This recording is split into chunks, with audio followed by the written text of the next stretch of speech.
এবার অপু বিশ্বাস বিএনপির সমাবেশে যোগ দিয়েছে। কুষ্টিয়ার ঘটনা, সেটি সময় যে টেলিভিশনের অনলাইনে রিপোর্টটা আসছে যে সামাজিক যোগাযোগ মাধ্যমে ভাইরাল হয়েছে ঢালিউড চিত্রনায়িকা অপু বিশ্বাসের একটা ভিডিও। এই ভিডিওতে দেখা যাচ্ছে বিএনপির সমাবেশে বক্তব্য দিচ্ছেন এই অভিনেত্রী। ঘটনাটা কি? ঘটনাটা হচ্ছে এই কুষ্টিয়ার খোকসা উপজেলায় বিএনপির প্রতিষ্ঠা বার্ষিকীর অনুষ্ঠানে যোগ দেন অপু। ওই প্রতিষ্ঠা বার্ষিকীতে তিনি আগামী নির্বাচনে স্থানীয় নেতা রিপন হোসেনের পক্ষে সমর্থন চান। দেখেন, আমি বারবার বলছি যে এই তারকাদের, শিল্পী, খেলোয়াড় যারা খ্যাতিমান, তাদেরকে বা মডেল যারা, তাদেরকে কোনো দলীয় রাজনীতিতে যাওয়া উচিত না এবং ডাকাও উচিত না। এটা বিতর্ক হবে। এই অপু বিশ্বাস কয়েকদিন আগে কি হলো, সর্বশেষ যেই দ্বাদশ জাতীয় সংসদ নির্বাচন, বহুল বিতর্কিত আমিরামি নির্বাচন, ওই নির্বাচনের পর সংরক্ষিত মহিলা আসনের জন্য মনোনয়ন ফর্ম নিতে গিয়েছিলেন অপু বিশ্বাস, সেই নামটা আসছে। তারপরে 5ই আগস্ট পট পরিবর্তনের পর তার নামে মামলা হয়েছে, তিনি জামিন নিয়েছেন, জামিন দিয়েছে আদালত।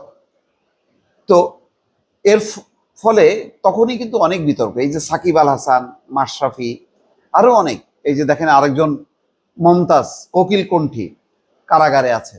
শিল্পীরা রাজনীতিতে যখন যায়, এটা মানুষ ভালোভাবে নেয় না।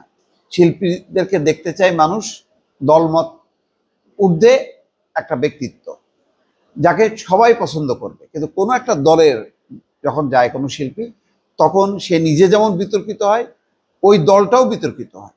তখন মনে হয় যে ওই দলের বোধহয় জনপ্রিয়তায় ঘাটতি আছে, ওই দলের তৃণমূলের অবস্থান নড়বড়ে।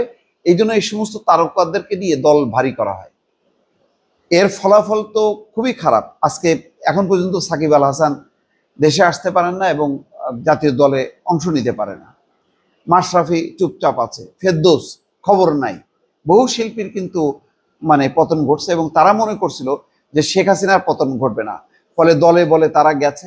সেখানে যাওয়ার পর তারা নানান রকম সুযোগ সুবিধা সেখানে নিয়েছে। তারা ফলাফল কি?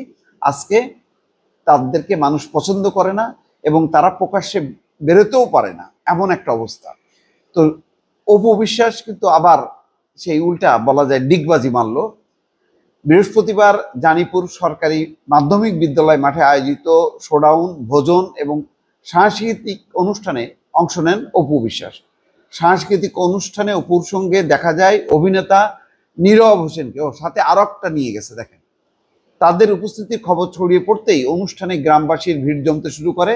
সেই সমাবেশে সবার উদ্দেশ্যে অপু বলেন, কি বলেন, আমি বগুড়ার মেয়ে, এর আগে রাজবাড়ি এসেছিলাম কিন্তু খোকসা আসা হয়নি। এখানে আনার জন্য প্রাণপ্রিয় বড় ভাই রিপন ভাইকে ধন্যবাদ জানাই। রিপন ভাই আপনাদের সেবা করতে চান, আপনাদের চাওয়া পাওয়ার মূল্য দিতে চান। আমি চাইবো সেই সুযোগ আপনারা করে দেবেন। তিনি আরো বলছেন, আমি শিল্পী, এটাই আমার পরিচয়। এই পরিচয়ে দর্শকদের ভালোবাসা পেয়েছি, এজন্য সুযোগ পেলেই আপনাদের কাছাকাছি আসি। জানতে পেরেছি আপনারা সেই দুপুর 12টা থেকে গরমের মধ্যে বসে আছেন আমাকে দেখার জন্য।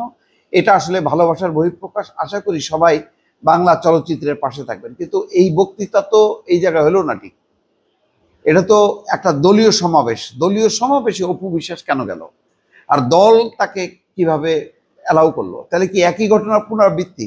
আগে শিল্পী তারকাদেরকে নিয়ে আওয়ামী লীগ শোডাউন করতো, এখন বিএনপি করবে? এটা কি সঠিক কিনা জানতে চাই।